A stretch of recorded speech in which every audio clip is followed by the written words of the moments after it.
Good morning.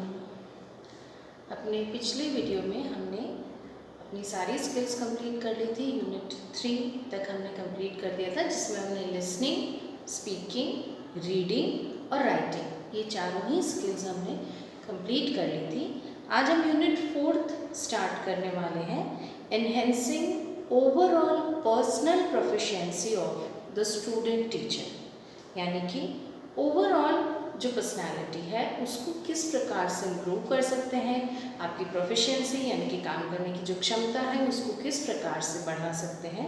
और ये specially लिखा गया है द स्टूडेंट टीचर, यानी कि आपको किस प्रकार से पहले खुद को इम्प्रूव करना है, ताकि आप आगे ऑब्वियसली आप पे इम्प्रूवमेंट होगा तो आप वही चीज़ आगे अपने स्टूडेंट्स में भी इम्पार्ट करेंगे। तो ये यूनिट हमारी कहती है enhancing overall personal proficiency of the student teacher. हमने अलग अलग स्किल्स जानी, हमने लिसनिंग को समझा सबसे पहले, फिर हमने धीरे धीरे लिसनिंग, स्पीकिंग, रीडिंग, राइटिंग, हमने सारी स्किल्स करी। अब उनको यूज़ करना, जब आप फील्ड में जाएंगे, जब आप टीचिंग प्रोफेशन में जाएंगे, तो ये सभी स्किल्स पे आपकी भी पकड़ होनी चाहिए। आपको हर चीज़ करना आना चाहिए, आपको ध्यान से सुनना भी आना चाहिए, क्योंकि ऐसा नहीं है कि टीचर बन गए तो हमें सुनना नहीं है। जब तक सुनेंगे नहीं तब तक समझेंगे नहीं, तो ध्यान से सुनना भी आना चाहिए। और उसके बाद स्पीकिंग, हमारी स्पीकिंग इतनी फ्लुएंट होनी चाहिए, जो भी बात हम कर रहे हैं प्रिसाइज होनी चाहिए, मीनिंगफुल होनी चाहिए। तो बोलने में भी हमें बहुत सारी चीज़ों का ध्यान रखना चाहिए। रीडिंग, नो डाउट आप अच्छी अच्छी बुक्स, मैगज़ीन, अपने सिलेबस से रिलेटेड और कंटेंट जितना ज़्यादा आप पढ़ेंगे उतना ज़्यादा आप अपने नॉलेज को बढ़ाएंगे, अपनी वोकैबुलरी को बढ़ाएंगे, नए नए वर्ड्स सीखेंगे। तो इस तरीके से रीडिंग हमेशा हेल्पफुल रही है। और फिर है राइटिंग, आपकी राइटिंग स्किल्स को हमेशा बढ़ाते रहना है। बहुत कुछ है करने के लिए, बहुत कुछ है एक्सप्लोर करने के लिए। तो ये जो यूनिट है ये पूरी तरीके से आपको ये सोच के करनी है कि क्या ये सब चीज़ें मुझे आती हैं, और अगर मुझे नहीं आती हैं तो मुझे ये सब चीज़ें सीखनी है, मुझे अपने आप को इम्प्रूव करना है, अपनी प्रोफिशिएंसी को एनहेंस करना है।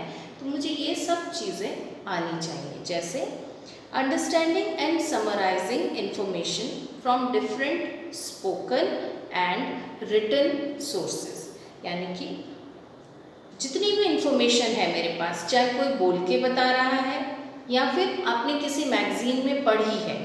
सपोज़ कीजिए आप कहीं भी वेटिंग रूम में ही बैठे हैं, किसी का वेट कर रहे हैं और आपको कोई अच्छी सी मैगज़ीन मिल गई और आपने उस मैगज़ीन को पढ़ना शुरू कर दिया, आपने रीड कर लिया और आपको वो कंटेंट बहुत अच्छा लगा। लेकिन अब मैगज़ीन तो हम ले जा नहीं सकते, तो हम क्या कर सकते हैं, उस कंटेंट को पढ़ने के बाद, उसको अच्छे से समझने के बाद हम उसका समराइज फॉर्म अपनी, जो भी आपके पास कोई डायरी है, कोई पेज है, उस पर लिख सकते हैं, ताकि आगे कभी हम उसको यूज़ कर सकें। तो क्या आपको समराइज़ करना आता है? समराइज़ करना मतलब संक्षिप्त में, क्या आप उसको शॉर्ट में लिख सकते हैं? अभी मैं आपकी क्लास ले रही हूँ, आप पूरा मेरा वीडियो देखेंगे, मुझे सुनेंगे, समझेंगे, तो क्या आप उसे अपने शब्दों में पुनः या दोबारा उसे लिख सकेंगे, उसको समराइज़ करके बता सकेंगे कि मैम ने आज हमें क्या बताया। समराइज़ करना भी एक आर्ट होता है, ये भी एक स्किल होती है कि क्या आप चीज़ों को पढ़कर, चीज़ों को सुनकर, कंटेंट को पढ़कर, कंटेंट को सुनकर, क्या आप उसको समराइज़ कर पा रहे हैं। तो understanding and summarising information from different spoken and written sources. अब ये सोर्सेज कौन कौन से हो सकते हैं? They can be newspapers, articles, journals, magazines, essays अगर आपने कहीं पढ़े हैं, या फिर कोई भी चैट शो, डिबेट शो जो आपने सुने हों, देखे हों, इन सब को जो भी हमारे कानों से या आँखों से होकर गुजरा है कंटेंट, क्या आप उसको ध्यान से सुनते हैं, समझते हैं, और फिर क्या आप उसे अपने शब्दों में समराइज कर सकते हैं। तो हम प्रैक्टिस के लिए ये कर सकते हैं कि हम डिफरेंट पैराग्राफ्स पढ़ें, डिफरेंट आर्टिकल्स को पढ़ें, उसके जिस्ट को समझें और उसको समराइज करने की प्रैक्टिस करें। Because practice makes man perfect. और लैंग्वेज में आप जितना लिखेंगे, जितना नए नए वर्ड्स को एक्सप्लोर करेंगे, उतना ही ज़्यादा आप अपनी क्वालिटीज़ को इम्प्रूव करेंगे। तो अपनी ओवरऑल प्रोफिशिएंसी के लिए सबसे पहले तो रीडिंग की हैबिट डालिए। कुछ भी पढ़िए आप, एक बार कुछ भी, कोई भी अच्छी बुक, अच्छी मैगजीन, पेपर, न्यूज़पेपर, आर्टिकल, कुछ भी पढ़ने की आदत को डालिए। जब आप पढ़ना शुरू करेंगे तो बाकी की स्किल्स अपने आप आपके अंदर डेवलप होगी, क्योंकि क्यूरोसिटी रहती है चीज़ों को और ज़्यादा जानने की। तो वो क्यूरोसिटी अपने आप में डेवलप कीजिए। सिर्फ इसीलिए मत पढ़िए कि भाई इंग्लिश का पेपर देना है, पास होना है, ये वाला क्राइटेरिया मत रखिए। अलग अलग तरह से रीड कीजिए, चीज़ों को समझने की कोशिश कीजिए, एंड आई एम श्योर कि आप धीरे धीरे इसमें इंटरेस्ट डेवलप कर लेंगे और ये जो रीडिंग है ये आगे जाकर भी बहुत हेल्पफुल रहेगी। आप देखिए पैसेजेस आते हैं हमारे पास, आप 12th तक इंग्लिश पढ़ चुके हैं, कई टेक्स्ट आते हैं कि इनको समराइज़ कीजिए। समराइज़ में आपको जो मेन चीज़ है, जो उसका मेन कंटेंट है, जो उसका मेन जिस्ट है, उसमें क्या इम्पॉर्टेंटली कहा गया है उस पैराग्राफ में, उसको मेंशन करना कहलाता है। उस पैराग्राफ को हमने समराइज़ करके छोटे रूप में, संक्षिप्त में ये बताया कि इस कंटेंट का मैसेज जो है वो क्या है, या फिर ये जो पैराग्राफ है इसमें जो इन्फॉर्मेशन छुपी है, एक्चुअल इन्फॉर्मेशन जो छुपी है वो किस बारे में है और क्या बता रही है। तो ये आपको प्रैक्टिस करनी है। आपके पास डेफिनेटली बुक्स बहुत सारी हैं, और नहीं तो मैंने कहा आपको न्यूज़पेपर पढ़िए, आर्टिकल्स पढ़िए, मैगजीन्स पढ़िए और इस एक्टिविटी को करके देखिए। It's a kind of activity, do it, practice it. आप पैराग्राफ पढ़िए और फिर उसका जिस्ट निकालने का, जिस्ट यानी कि उसका निचोड़, उसका जो मेन पॉइंट है उसको निकालने की कोशिश करें। This way you will enhance your writing abilities, your reading abilities.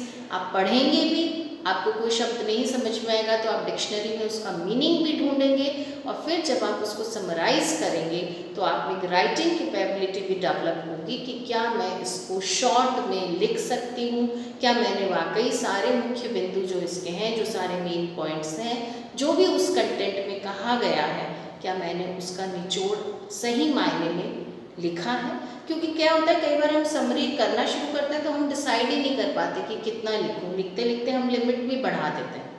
तो यही तो हमें सीखना है कि हम अपनी बातों को अच्छे और कम शब्दों में प्रिसाइसली हम उस चीज़ को किस तरीके से एक्सप्रेस कर सकते हैं। फिर है एक्सप्रेसिंग हिम और herself spontaneously, very fluently and precisely.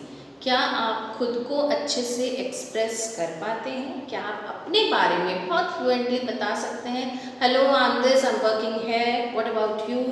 इस तरह का क्या हम एक जनरल कन्वर्सेशन कर सकते हैं? और अगर नहीं कर सक रहे हैं तो हमें उसकी प्रैक्टिस करनी पड़ेगी।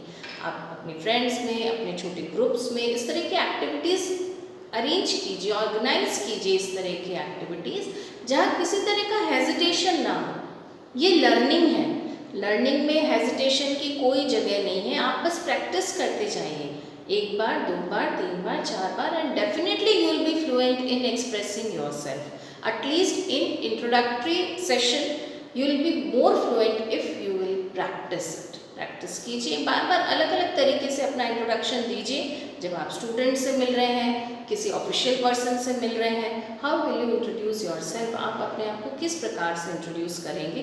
बहुत सारे इसके डिफरेंट एग्जाम्पल्स भी आपको मिल जाएंगे अलग अलग बुक्स में। उनको ट्राई करके देखिए, उनको बोल कर देखिए। It's just a language. जितना बोलेंगे उतना स्ट्रॉन्ग बनेंगे, उतना ज़्यादा सीखेंगे आप चीज़ों को। तो अपने आप को कैसे इंट्रोड्यूस करते हैं? जैसे आप हिंदी में बोलते हैं कि मैं नमस्कार, मेरा नाम ये है, मैं यहाँ रहती हूँ, मैंने यहाँ तक पढ़ाई करी है, या मेरा ये एम है, या मैं आगे ये करना चाहती हूँ। जब हम ये इतना फ्लुएंटली बोलते हैं तो why don't you try in the second language, that is English. Just try to introduce yourself, try within different sessions with your friends, क्योंकि ग्रुप डिस्कशन हमेशा से एनर्जेटिक रहता है, बहुत कुछ सीखने को मिलता है हमें ग्रुप डिस्कशंस में। तो हम इस तरह के एक्टिविटीज़ करके अपने आप को इम्प्रूव कर सकते हैं, अपने आप को एनहेंस कर सकते हैं। फिर है सेल्फ इंट्रोडक्शन के बाद एक्सटेम्पोर स्पीच। एक्सटेम्पोर का मतलब होता है बिना प्रिपरेशन के, विदाउट एनी प्रिपरेशन। जैसे कि हम अपने कॉलेज में बहुत सारी एक्टिविटीज़ ऑर्गेनाइज करते हैं, आशु भाषण भी हम रखते हैं। वी प्रोवाइड चिट्स, उन चिट्स पे कुछ ना कुछ वर्ड, कुछ सेंटेंस, कुछ ना कुछ लिखा होता है जिसको आपको और एक्सप्लेन करना होता है। तो इंस्टेंट आपने बाउल या बॉक्स में से एक चिट उठाया, उसमें जो भी निकला आपको उस पर बोलना होता है बिना तैयारी के। इस तरह की एक्टिविटीज़ से जब हम तुरंत रिएक्ट करते हैं तो हमारे अंदर बहुत से वर्ड्स होते हैं जो शायद वैसे हमें क्लिक नहीं होते हैं, लेकिन हम तुरंत जब बोलने लगते हैं तो हम बहुत कुछ बोल सकते हैं, बोल भी सकते हैं, नहीं भी बोल सकते हैं। नहीं बोल पाएंगे तो उसको आगे ढूंढने का प्रयास करेंगे कि ऐसा टॉपिक क्यों आया जिस पर मैं बोल ही नहीं पाई, इसका मतलब मुझे इस कंटेंट पे भी बहुत कुछ करना है। और अगर आप बोल पा रहे हैं तो आई एम श्योर कई बार हम भी सरप्राइज हो जाते हैं कि क्या सच में मुझे उसके बारे में इतना कुछ पता था। That is evaluating yourself. आप खुद का पोटेंशियल देख रहे हैं कि मैं इतना कर पा रही हूँ या नहीं कर पा रही हूँ। जैम सेशंस भी आपके सिलेबस में है। जैम सेशंस वैसे तो म्यूजिकल सेशंस होते हैं जहाँ एक ग्रुप ऑफ म्यूजिशियंस जो होते हैं वो कुछ नया प्ले करते हैं, बिना तैयारी के आपस में तालमेल बिठाने की कोशिश करते हैं। तो ये जैम सेशन तो उनके लिए है, लेकिन हम भी ऐसी छोटे छोटे ग्रुप एक्टिविटीज़, इंडिविजुअल एक्टिविटीज़, इस तरह की एक्टिविटीज़ करके अपनी सारी स्किल्स को चेक कर सकते हैं। लिसनिंग भी, रीडिंग भी, राइटिंग भी एंड ऑफ कोर्स स्पीकिंग भी। कन्वर्सेशन करके देखिए, इंग्लिश को यूज़ करके देखिए।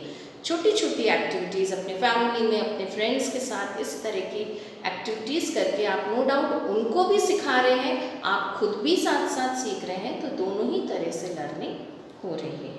इसमें आगे भी कुछ पॉइंट्स हैं, वो हम नेक्स्ट वीडियो में डिस्कस करेंगे। Thank you.